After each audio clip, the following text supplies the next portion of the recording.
दिल्ली सरकार और एलजी-वीके सक्सेना के बीच एक जंग सी छिड़ गई है। इनके बीच का टकराव थमने के बजाय बढ़ता ही जा रहा है। शुक्रवार को दिल्ली के मुख्यमंत्री अरविंद केजरीवाल ने एलजी-वीके सक्सेना से मुलाकात की।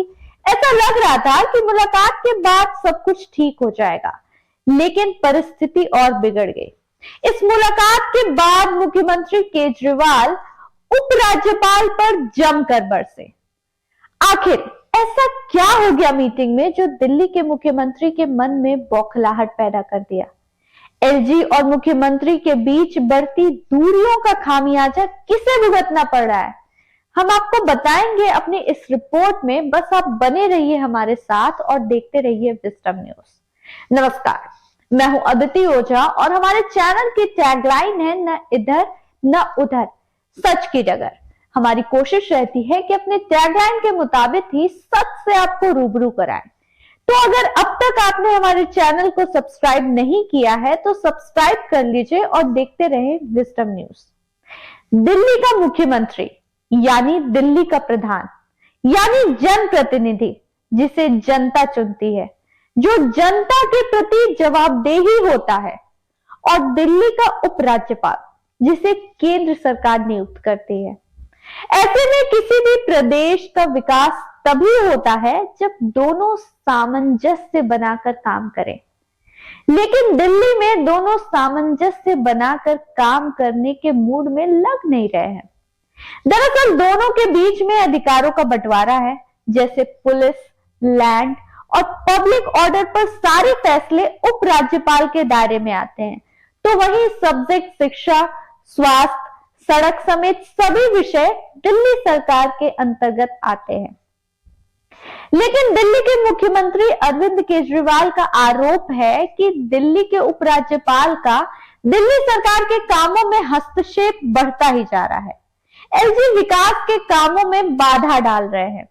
बकौल केजरीवाल, एलजी ने कहा है कि संविधान के मुताबिक वह एडमिनिस्ट्रेटर हैं और किसी भी विषय पर फैसला ले सकते हैं। केजरीवाल ने आगे कहा कि एलजी ने कहा है कि यदि मुझे लगेगा कि सरकार कुछ गलत कर रही है तो मैं किसी को भी आदेश दे सकता हूं। किसी भी अफसर को कुछ भी आदेश देने का अधिकार है। कहते हैं संविधान में लिखा है कि मैं एडमिनिस्ट्रेटर हूं। एडमिनिस्ट्रेटर कुछ भी कर सकता है, किसी भी विषय पे कर सकता है। मैंने कहा सर इसका क्या मतलब हुआ?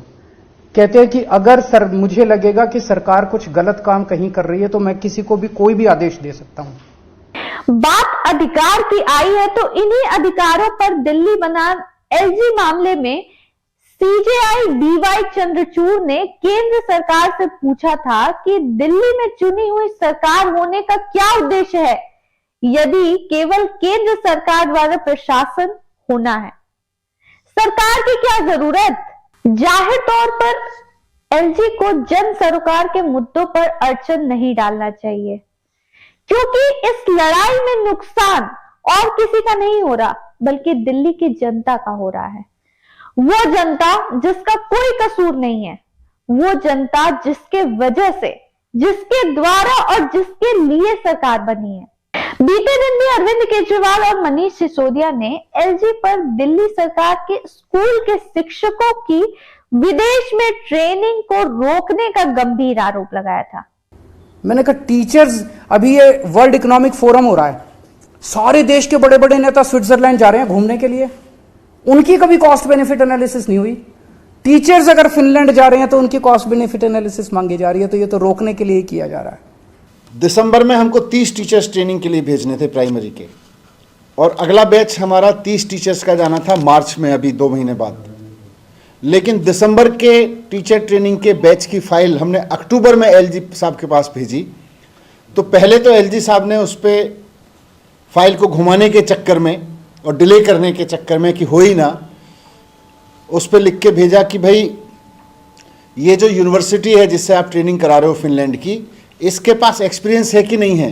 यूनिवर्सिटी की एक संस्था वहाँ ट्रेनिंग कराती है, यूनिवर्सिटी की ही अपनी संस्था है, उसके पास टीचर ट्रेनिंग का एक्सपीरियंस है कि नहीं है, और डीओपीटी की गाइडलाइन फॉलो हो रही है कि नहीं हो रही है। अरे 1000 टीचर्स को भेज चुके हैं विदेशों में, डीओपीटी की गाइडलाइन फॉलो करके ही भेज रहे हैं। तो वो फाइल ये कह के वापस भेज दी।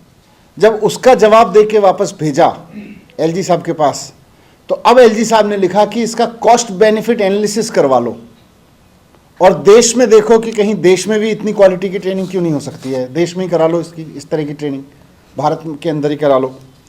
अब ये कॉस्ट बेनिफिट एनालिसिस तो सबसे बड़ा महा फ्रॉड कुतर्क है। किसी भी काम को रोकना हो उस पर लिख दो इसका कॉस्ट बेनिफिट एनालिसिस करा लो।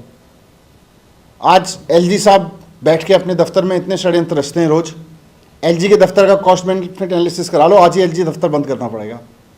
शिक्षक यदि ट्रेनिंग करके आते हैं तो बेहतर तरीके से शिक्षा दे सकेंगे, जिससे भला दिल्ली की जनता का होगा, दिल्ली की जनता के बच्चों का होगा। जो युवा पढ़कर निकलेंगे वो देश का सरोकार करेंगे। कहते हैं आज का युवा कल का भविष्य होता है। जब बुनियादी कमजोर होगी तो इमारत कैसे मजबूत बनेगी। दिल्ली का मेयर चुनाव भी इसी तनातनी में हंगामे की सूली चढ़ गया। 6 जनवरी को मेयर चुनाव होने थे, लेकिन हंगामे के बाद सदन को स्थगित कर दिया गया था। अब 30 जनवरी को मेयर के चुनाव कराए जाने की संभावना जताई जा रही है। क्या इस विलंब से जनता के साथ गलत नहीं हो रहा?